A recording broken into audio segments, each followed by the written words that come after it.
battle intensifying between Donald Trump and Ted Cruz in the GOP race. Cruz kicking off a bus tour in the key primary state of New Hampshire, where the Texas senator is planning to hit all 10 counties. Trump, meantime, speaking at Liberty University in Virginia earlier today as the two candidates ratchet up the rhetoric. Donald's record does not match what he says as a candidate. You give a campaign contribution to Ted Cruz, you get whatever the hell you want, okay? Whatever you want. And he's a very nice guy, but you give him, you have to get, right? You have to get, well, excuse me. He didn't report his bank loans, excuse me. Didn't report his bank loans? Say whatever you want. He didn't report bank loans, that's okay. Chuck Rocha, president of Solidarity Strategies and a fellow at the Center for National Policy, is here, and Kayleigh McEnany is a columnist for Above the Law. Great to see you both on The Real Story. So, Kayleigh, let me start with you. We heard some boos there for Donald Trump when he was taking on Ted Cruz in South Carolina at a Tea Party event. Is that indicative of what people actually think about Donald Trump in the state? Because he's leading by a wide margin, or what was it? Yeah, you know, I don't think a rally is really, and boos at a rally are indicative of dislike for Donald Trump. You know, most of the people who attended this Tea Party rally are highly political individuals who are already behind Ted Cruz or behind Donald Trump. You know, I think the fact is Donald Trump has really consolidated a voting group like we have not seen in recent political history, a voting group of blue-collar workers, of conservatives, and of non-traditional Republican voters, of Reagan Democrats. He's consolidated a large group, and attacking Ted Cruz I don't think is going to change that. You know, let's look at the facts. Let's look at history. When he attacked Jeb Bush fell. When he attacked Carly Fiorina fell. When Donald Trump attacks, it tends to work in his favor, and I don't think this will be any exception. Okay, let's take a look, Chuck, at something that Mark Levin, a noted conservative on the radio and elsewhere, said on Facebook. Friendly advice, Donald, and I do mean friendly. Either cut the crap. Your accusations this morning that Cruz is Canadian, a criminal, owned by big banks, etc., or you will lose lots and lots of conservatives. Save the liberal New York City bully tactics for the New York City liberals. What are we to make of that, Chuck?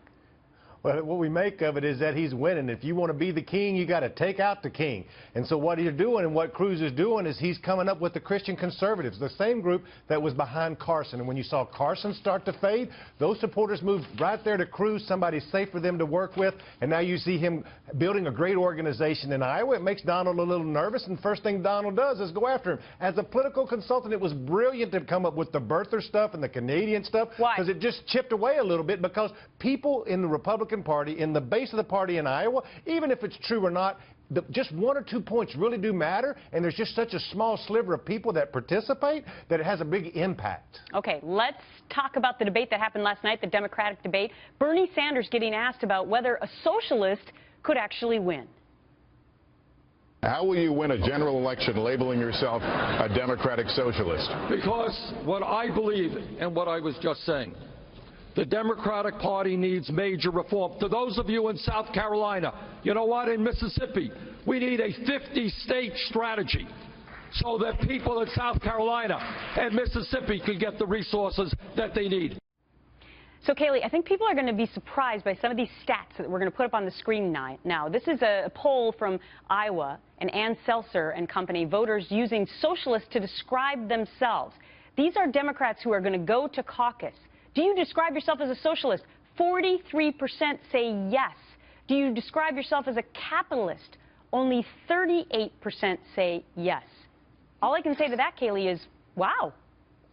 Yeah, it's astonishing, Gretchen, that the Democrat Party has fallen so far left that they've fallen off the spectrum and into socialism. They're lockstep, wanting to be the next Norway, wanting to be the next Switzerland, and they're rallying around Bernie Sanders, which I think is a mistake. Unfortunately for the Democrat Party, you've got a self-proclaimed socialist and someone who might be indicted by the FBI as your options. But going with the socialist, not a wise choice. A socialist is never going to win an election in this country. Well, we'll have to see how this is all going to pan out. But, Chuck, there's also another poll, a New York Times CBS News poll, showed 56% of Democratic primary voters nationally have a positive view of socialism.